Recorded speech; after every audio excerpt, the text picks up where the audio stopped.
সময়ের সঙ্গে সঙ্গে রহস্য বাড়তে শুরু করেছে এই ট্যাংরা কাণ্ডে। উঠে আসছে একাধিক প্রশ্ন। ঠান্ডা মাথায় সুপরিকল্পিতভাবে বাড়ির মহিলাদের খুন করে গাড়ি নিয়ে পালিয়ে যাবার ছক কষেছিল দুই ভাই। দুর্ঘটনা নাকি নিছকই গোটা ঘটনাটাই কাকতালীয়? রহস্য উদ্ঘাটনে ঘটনাস্থল পরিদর্শনে ফরেনসিক বিশেষজ্ঞরা। সময়ের সঙ্গে সঙ্গে ক্রমশ গাঢ় হচ্ছে ট্যাংরা কাণ্ডের রহস্য। ট্যাংরার দে পরিবারের 3 মহিলাকে খুনের তত্ত্ব ইতিমধ্যেই সামনে এসেছে। পায়েসের সঙ্গে বিষ মিশিয়ে নাবালিকা ও পরিবারের 2 বধূর হাতের শিরা কাটার কথা পুলিশের কাছে স্বীকার করেছে অভিযুক্তরা। ময়না তদন্তের রিপোর্টেও সেখান থেকেই অতিরিক্ত রক্তক্ষরণে খুনের কথা উল্লেখ রয়েছে। খুনের দায়ে প্রণয় ও প্রসূনকে গ্রেফতারের প্রস্তুতি নিচ্ছে পুলিশ। আর এখানেই প্রশ্ন উঠছে একাধিক। তাহলে কি ঠান্ডা মাথায় সুপরিকল্পিতভাবে বাড়ির মহিলাদের খুন করে গাড়ি নিয়ে পালিয়ে যাওয়ার ছক কষেছিল দুই ভাই প্রণয় দে ও প্রসূন দে? সেই কারণেই কি আগাম সিসিটিভির প্লাগ খুলে রাখে তারা? পুলিশ সূত্রে খবর, চিত্তনিবাসের ভেতরে ও বাইরে 18টি সিসিটিভি আছে। দেহ উদ্ধারের সময় পুলিশের নজরে আসে প্রতিটি সিসিটিভির প্লাগ খোলা। শেষবার সিসিটিভি রেকর্ডিং হয় রবিবার। বুধবারই সিএনএতে তাদের এক প্রতিবেশী জানিয়েছিলেন সিসিটিভি বন্ধ থাকার কথা। গোয়েন্দারা মনে করছেন একেবারে পরিকল্পিতভাবে সিসিটিভির কানেকশন অফ করে দেওয়া হয়েছে, যাতে বাড়ির ভেতরে ঘটে চলা কোনো কিছুর তথ্য প্রমাণ না থাকে। পুলিশ সূত্রে আরও খবর, ছাদের সব সিসিটিভি বন্ধ ছাড়াও মুখ ঘোরানো ছিল। শুধু ছাদের নয়, বাড়ির 18টি সিসিটিভিও বন্ধ করে দেওয়া হয় বলে খবর। খতিয়ে দেখতে গিয়ে পুলিশ দেখেন হার্ড ডিস্কের যে ফ্ল্যাগ পয়েন্ট রয়েছে সেটা খোলা ছিল এবং বাড়ির ভেতরের বিভিন্ন অংশে, প্রত্যেকটা করিডরে, সিঁড়িতে, বিভিন্ন কমন স্পেসে যে সমস্ত সিসি ক্যামেরাগুলো লাগানো রয়েছে সেগুলোর ফ্ল্যাগ কিন্তু খোলা ছিল।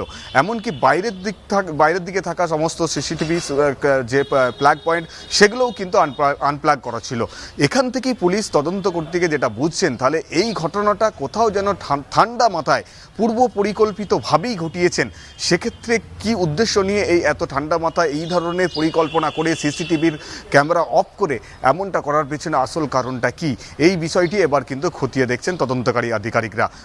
ট্যাংরা কাণ্ডের এই ঘটনার রহস্য উদ্ঘাটন করতে গিয়ে নতুন করে এখন সিসিটিভি বন্ধ করে রাখার এই পরিকল্পনাটাই কিন্তু এখন ভাবাচ্ছে তদন্তকারী আধিকারিকদের। শুক্রবারে রহস্য উদ্ঘাটনে চিত্তনিবাসে আসেন এনআরএস মেডিকেল কলেজ হাসপাতালের ফরেনসিক মেডিসিন বিভাগের চিকিৎসকদের একটি প্রতিনিধি দল। দলে ছিলেন ফরেনসিক মেডিসিন বিভাগের বিভাগীয় প্রধান মলি বন্দ্যোপাধ্যায় সহ আরও 3 জন। সম্পূর্ণ ঘটনাস্থল খতিয়ে দেখেন তারা। ট্যাংরার এই হাড়হীন ঘটনায় মৃতদের ময়নাতদন্তের পূর্ণাঙ্গ রিপোর্ট দেওয়ার আগেই ফের একবার ক্রাইম সিনে ফরেনসিক বিশেষজ্ঞরা। এনআরএস হাসপাতালের ফরেনসিক মেডিসিন বিভাগের বিশেষজ্ঞ চিকিৎসকরা আজকে ট্যাংরার চিত্তনিবাস বাড়িতে তারা কিন্তু এসেছিলেন এবং গতকালকে ময়না তদন্তের প্রাথমিক রিপোর্ট সামনে আসলেও পুরো ময়না তদন্তের পূর্ণাঙ্গ রিপোর্ট তৈরি করার জন্য ময়না তদন্তের পাশাপাশি সেই যে ঘটনাস্থল যেখান থেকে তাদের দেহগুলো উদ্ধার হয়েছে সেটাও তারা কিন্তু পরিদর্শন করেন এবং সেইখান থেকে তারা বেশ কিছু তথ্য সংগ্রহ করার উদ্দেশ্য নিয়ে এই ফরেনসিক মেডিসিন বিভাগের চিকিৎসকরা তারা আসেন। পূর্ণাঙ্গ রিপোর্ট তৈরি করার ক্ষেত্রে এই ময়না তদন্ত করে পাওয়া তথ্য এবং পাশাপাশি ঘটনাস্থল খতিয়ে দেখে সেখান থেকে বেশ কিছু পাওয়া তথ্যের উপর ভিত্তি করেই এই রিপোর্ট তৈরি করার জন্যই এনআরএস হাসপাতালের ফরেনসিক মেডিসিন বিভাগের চিকিৎসকরা তারা কিন্তু ঘটনাস্থলে এসেছিলেন। বেশ 40 মিনিট ধরে তারা কিন্তু এই যেখান থেকে দেহগুলো উদ্ধার হয়েছে সেগুলো তারা কিন্তু খতিয়ে দেখার পর এই মুহূর্তে বেরোলেন। একটা ট্যাংরা কাণ্ড, হাজারো প্রশ্ন। এমনকি একদম ঘটনার প্রথম দিন থেকেই বা ঘটনার প্রথম মুহূর্ত থেকেই প্রশ্নগুলো উঠতে শুরু করে। তবে এই মুহূর্তে অভিরূপা আমাদের প্রতিনিধি আমাদের সঙ্গে রয়েছে। তার আগে যে সব থেকে গুরুত্বপূর্ণ বিষয়, কারণ হাসপাতালে প্রণয় পুত্র ভর্তি থাকা এবং আজ হাসপাতাল থেকে ছাড়া হতে পারে প্রণয়কে, প্রণয় পুত্রকেও হাসপাতাল থেকে ছাড়া হতে পারে বলেই জানা যাচ্ছে। তবে প্রসূন এখনো পর্যন্ত বিপদমুক্ত নয়। আবার অন্যদিকে প্রণয়কে আজ জিজ্ঞাসাবাদ করতে পারে পুলিশ, কারণ আপাতত প্রণয়ের বয়ানের ওপরই ভিত্তি করে তদন্ত এগোনোর সম্ভাবনা প্রবল হচ্ছে। আরো বিস্তারিত জানাবে অভিরূপা সাহা, আমাদের প্রতিনিধি রয়েছেন আমাদের সঙ্গে সরাসরি। অভিরূপা, লাস্ট কি আপডেট পাচ্ছ?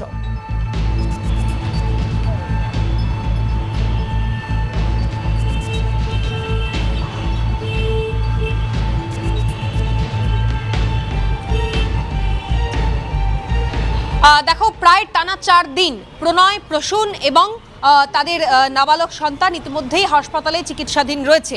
তোমাকে দেখাবো যে হাসপাতালের সামনে আমরা রয়েছি। আজকে বেলা 12টার পর প্রণয় ও প্রণয় পুত্র অর্থাৎ তার নাবালক পুত্র তাদের দুজনকেই হাসপাতাল থেকে ছাড়া হতে পারে এমনটাই একটা সম্ভাবনা উঠে আসছে। বেসরকারি হাসপাতাল তারা ইতিমধ্যেই ট্যাংরা থানায় একটি ইন্টিমেশন দিয়ে তারা মেল করে জানিয়েছেন যে তাদের শারীরিক অবস্থা বেশ কিছুটা স্থিতিশীল, আপাতত তাদেরকে হাসপাতাল থেকে ডিসচার্জ করলে সেই অর্থে কোনো সমস্যা হওয়ার কথা নয়। ফলে বেলা 12টার কিছু সময় পরে প্রণয় এবং তার নাবালক পুত্র এই দুজনকে হাসপাতাল থেকে ডিসচার্জ করা হতে পারে বলেই এখনো পর্যন্ত হাসপাতাল সূত্রে খবর। এবার ঠিক কোন কোন জায়গাগুলোতে আজকে নজর রাখতে হবে প্রণয় এবং তার নাবালক পুত্র এই দুজনকে ডিসচার্জ করার পর পুলিশের তরফ থেকে কি পদক্ষেপ নেওয়া হয়। উল্লেখযোগ্যভাবে তোমাকে জানিয়ে রাখবো, একটা সম্ভাবনা হতে পারে প্রণয় এবং তার নাবালক পুত্রকে প্রথমে আগে একটি সরকারি হাসপাতালে নিয়ে যাওয়া হবে। সেখানে সরকারি হাসপাতালের চিকিৎসকেরা যদি মনে করেন যে প্রণয়কে হাসপাতালে ফের ভর্তি করার একটা প্রয়োজনীয়তা রয়েছে তাহলে তাকে ভর্তি করা হতে পারে, নচেত তাকে কিন্তু অ্যারেস্ট ইস্যু করতে পারে কলকাতা পুলিশ, এই সম্ভাবনাও রয়েছে। এবার প্রণয়ের নাবালক পুত্রর তরফ থেকে কি সম্ভাবনা উঠে আসছে, তার শারীরিক অবস্থা আপাতত স্থিতিশীল। গত পরশুদিন হাতের একটি অপারেশন হয়েছে, তার কোমরে চোট লেগেছে, এই বিষয়গুলো ইতিমধ্যেই চিকিৎসকেরা দেখেছেন, মেডিকেল টিম তারা অবজার্ভ করেছেন। এবার যদি মনে হয় তাকে হাসপাতালে রাখা, নচেত তাকে কোনো সরকারি হোমে রাখা এবং লিগ্যাল প্রসিডিওরগুলো সেরে তার মামার বাড়ির যারা নিকটতম সদস্য রয়েছে তাদের হাতে তুলে দেওয়া। অন্যদিকে প্রসূন তিনি এখনো পর্যন্ত হাসপাতালে চিকিৎসাধীন, তিনি বিপদমুক্ত নন, ফলে আপাততভাবে তাকে এই বেসরকারি হাসপাতালেই রাখা হচ্ছে।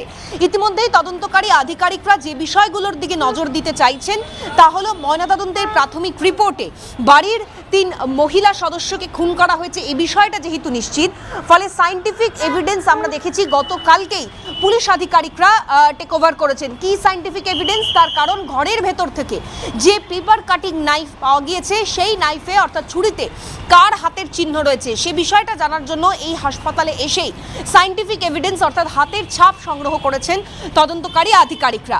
অন্যদিকে আমরা দেখেছি গতকালকেই প্রণয় দাবি করেছিল প্রসূন খুন করেছে, প্রসূন দাবি করেছিল প্রণয় খুন করেছে, অর্থাৎ এই যে একে অপরের দিকে দোষ চাপিয়ে দেওয়া এই বিষয়টার দিকেও তদন্ত প্রক্রিয়া চালিয়ে নিয়ে যাওয়ার প্রয়োজনীয়তা রয়েছে। ফলে দুই ভাইকেও কিন্তু আজকে ফের আলাদা করে জিজ্ঞাসাবাদ করা হতে পারে।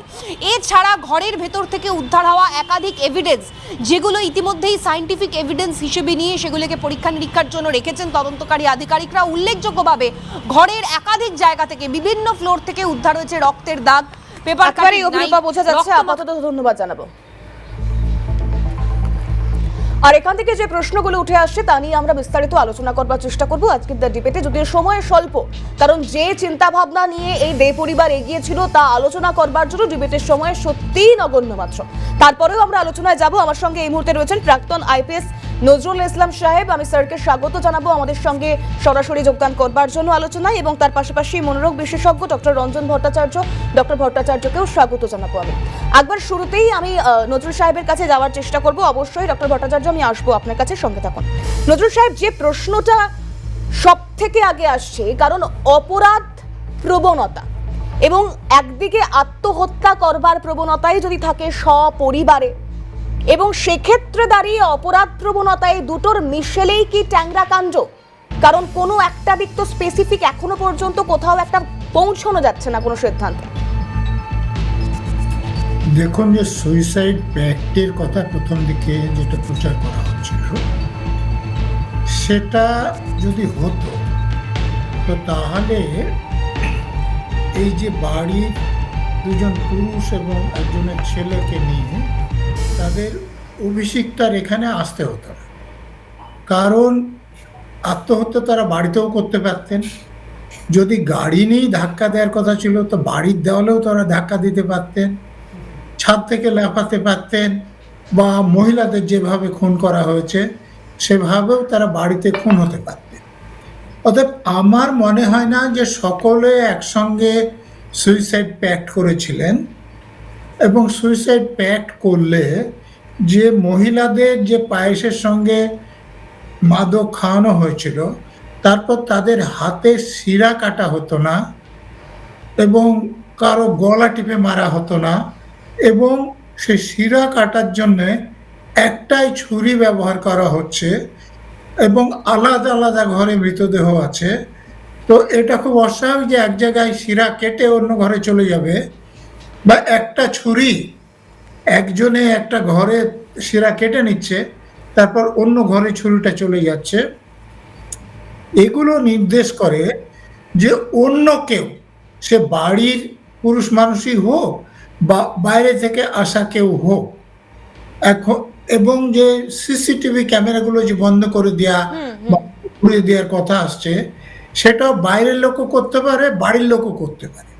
কিন্তু বাইরের লোক যদি করত, তাহলে পুরুষরা যারা এখনো বেঁচে আছেন তারা সে ব্যাপারে কোনো কথা বলছেন না, এটা খুব স্বাভাবিক ব্যবহার নয়। এবং মেয়েরা যখন মারা যাচ্ছে তখন তারা বাড়ি ছেড়ে চলে আসছে, এবং তারা আত্মহত্যা করার চেষ্টাই হোক বা দুর্ঘটনা পড়ার পর যখন তাদেরকে হাসপাতালে নিয়ে যাওয়া হচ্ছে, তারা বাড়িতে যে মৃতদেহ আছে সেটা বলে দিচ্ছে যে তারা জানেন না ওই ঘটনা অন্য কেউ করেছে, এটাও নয়। অতএব এই ঘটনাটা তাদের করার সম্ভাবনা সব থেকে বেশি, অন্য কোনো সম্ভাবনা নেই আমি বলছি না। এবং সেটা যদি বেশি থাকে তাহলে এটা নিছক দুর্ঘটনা না সত্যি আত্মহত্যা করতে চেয়েছিলেন, এ ব্যাপারেও কিন্তু প্রশ্ন তুলে দেয়। এটা হতেই পারে যে তারা পালাতে চেয়েছিলেন, কিন্তু পালাতে চাইলে এতক্ষণ এলাকায় ঘুরে ঘুরে বেড়াবেন কেন? ঘুরে তো কোথাও চলে যাবেন। অতএব এখানে কিন্তু প্রশ্ন একটা থেকেই যাচ্ছে যে এটা দুর্ঘটনা না আত্মহত্যার চেষ্টা। বলুন। বেশ, সঙ্গে থাকুন নজরুল সাহেব। আমি একটু ডক্টর ভট্টাচার্যের কাছে আসবার চেষ্টা করি। ডক্টর ভট্টাচার্য, সেক্ষেত্রে দাঁড়িয়ে যে পরিস্থিতি ঘটলো, অর্থাৎ প্রাথমিকভাবে প্রথমে 3 জন মহিলা, তাদেরকে একভাবে তাদের মৃত্যু হলো, বাকি 3 জন তারা সকলেই, মানে একজন নাবালক থাকলেও তারা সকলেই পুরুষ, যারা স্বমহিমায় বাড়ি থেকে তাদেরকে বেরিয়ে যেতে সিসিটিভি ফুটেজে দেখা গেল। এবং আত্মহত্যা করবার জন্য তারা জায়গা খুঁজছিলেন নাকি সঠিক জায়গা পাননি, নাকি তাদের মাথায় কি ঘুরছিল, এটা একটা অন্য প্রশ্ন। কিন্তু আমার প্রশ্ন হচ্ছে, যদি মোটিভটা হয়ে থাকে যে সুইসাইড, সপরিবারে আত্মহত্যা করা হবে, এটাই যদি মোটিভ হয়ে থাকে, তাহলে মানসিকতা কি বলে, মনস্তত্ত্ব কি বলে যে আত্মহত্যা করার সময় এত কিছু ভাবনা চিন্তা করবার মেন্টালিটি থাকে একটি মানুষের? আমরা যদি A B antecedent behaviour administration সোমবার রাতেই কিন্তু একটা অ্যাটেম্প্ট মধ্যে খাবার, কিন্তু সেই ডোজটা কিন্তু এত ওভারডোজ হয়নি। পরবর্তীকালে সেটা প্রণয়বাবু স্বীকার করেছে যে যা থেকে কোনো কিছু দুর্ঘটনা ঘটতে পারে। কিন্তু আমরা যদি একটা ফ্যামিলি সুইসাইড দেখি, সেটাকে বলি ফ্যামিলি সাইড। যদি কোনো ওয়াইফ সুইসাইড করার চেষ্টা করে তাহলে আমাদের ভাষায় বলি ইউফোরেসাইড। এবং ফিলিসাইড বলতে হচ্ছে শিশুরা যদি কোনো মতো প্যাক্টের মধ্যে এটা করে। তাই সুইসাইড প্যাক্টে একসাথে একটা তত্ত্ব খাড়া করা হয়। কিন্তু এখানে পোস্টমর্টেম ভিসেরা রিপোর্ট যেটা এসছে, ভিসেরা রিপোর্ট আসলে পোস্টমর্টেম রিপোর্টের প্রথম পর্যায়ে দেখা গেছে যে সুদেশনা দেবী এবং রমি দেবী, তাদের মধ্যে কিন্তু cut injury, single cut injury of the throat এবং injury of the both wrist, এবং এটা অ্যান্টিমর্টেম ইন নেচার ছিল। একটা বিষয় জানতে চাইবো নজরুল সাহেব, কারণ আমরা এর আগে দেখেছি ঘটনার পরদিনই বা সেই সময়ই রমি দে, অর্থাৎ এক বধূর, সেই পুত্রবধূদের মধ্যে দুজনের মধ্যে একজনের বাবা এসে খুনের অভিযোগ দায়ের করে গিয়েছিলেন থানায়, খুনের মামলা রুজু করা হয়েছে। এবং সেক্ষেত্রেই প্রণয় প্রসূন এবং প্রণয় পুত্র তারা সেরে উঠছেন, প্রণয়কে আর ছেড়ে দেওয়া হতে পারে এমনটাও খবর। লিগ্যাল প্রসেস নেক্সট কি প্রসেসিং থাকছে পুলিশের তরফ থেকে, জিজ্ঞাসাবাদ হোক বা তাদের বিরুদ্ধে যদি খুনের মামলা থাকে, সেক্ষেত্রেও পুলিশের তরফ থেকে পরবর্তীতে পুলিশ কি ধাপে এগোবে তদন্তের জন্য? দেখুন, খুনের মামলা যে অভিযোগ হয়েছিল সেটা খুনের মামলা শুরু হয়েছে, শুধুমাত্র সেখানে এফআইআর এ এই যে বাড়ির যে পুরুষ যারা বেঁচে আছেন তাদের কারোরই নাম লেখা হয়নি। এরপরে তারা ডাক্তারবাবুরা যদি বলে যে তারা অনেকটাই সুস্থ, তাহলে তাদেরকে অনেক ভালোভাবে জিজ্ঞাসাবাদ করা যাবে। একটা মানুষ খুব অসুস্থ থাকলে তো তখন ভালোভাবে জিজ্ঞেস করা যায় না, সব প্রশ্ন করা যায় না, বা প্রশ্নের উত্তরের জন্য চাপ দেওয়া যায় না। তো তারা যখন বেঁচে আছে, অতএব তাদেরকে জিজ্ঞাসাবাদ করে আমি আশা করব যে পুলিশের লোকেরা খুব তাড়াতাড়ি এটা নিশ্চিত হয়ে যেতে পারবে যে এই যে খুন করা হয়েছে এটা বাইরের কেউ যুক্ত আছে কিনা।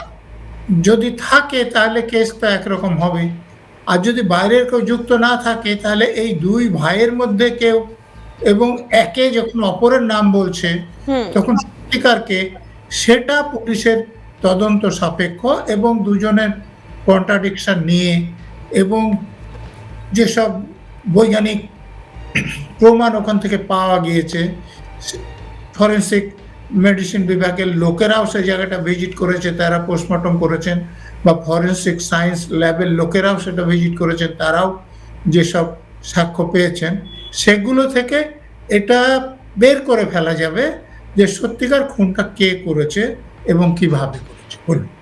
কিন্তু সেক্ষেত্রে দাঁড়িয়ে আরেকটা বিষয় একটু জানতে চাইবো নজরুল সাহেব, একদম শুরুতে যে বিষয়টার দিকে আমরা নজর রাখবার চেষ্টা করেছিলাম যে মানুষের মধ্যে অপরাধ প্রবণতা, বা সব থেকে বড় কথা পায়েসে বিষ মিশিয়ে তারা খেলেন, তারপর সেটা প্রকট হলো না, কিন্তু সেখান থেকে দাঁড়িয়ে মৃত্যু নিশ্চিত করবার জন্য যদি বা তারা আঘাত করেই থাকেন, তাহলেও এই অপরাধ প্রবণতাটা বৃদ্ধি পাওয়ার অন্যতম কারণ ঠিক কি হতে পারে? আমি নজরুল সাহেব আপনার কাছে অবশ্যই আসবো, তার আগে আমি একবার ডক্টর ভট্টাচার্যের কাছে যাওয়ার চেষ্টা করবো। ডক্টর ভট্টাচার্য, এই মুহূর্তে সব থেকে গুরুত্বপূর্ণ বিষয় হচ্ছে যে বাচ্চা ছেলেটি সুস্থ হচ্ছে, প্রাণে বেঁচে ফিরলো, তার মেন্টাল স্ট্যাটাস। শুধু তাই নয়, সে যখন পরবর্তীতে বড় হবে, যদি এই গোটা ঘটনা তার সামনে হয়ে থাকে, অন্তত যা ঘটনার ক্রম আছে তাতে তাই স্পষ্ট, তাতে সেই ছেলেটির মানসিকতা বা তার বেড়ে ওঠার মধ্যে কতটা প্রভাব পড়তে পারে যা সমাজের জন্য ক্ষতিকর হবে না তো? দেখো, এই শিশুটির যারা চিকিৎসক তাদের সাথে ব্যক্তিগতভাবে আমি কথাও বলেছি, তার যেটা হওয়ার সম্ভাবনা আছে একটা পিটিএসডি বা পোস্ট ট্রমাটিক স্ট্রেস ডিসঅর্ডার বলে আমরা একটা টার্ম ইউজ করি তিথি, যেখানে এই যে তার মধ্যে একটা ফ্ল্যাশব্যাক তৈরি হবে বারবার। এই যে ঘটনাটা, এই ডিভাইডারে অভিষিক্তায় ধাক্কা মারা, রাত্রিবেলা 12:52 থেকে 3:15 মধ্যে শহরে উদ্ভ্রান্তের মতো ঘুরে বেড়া।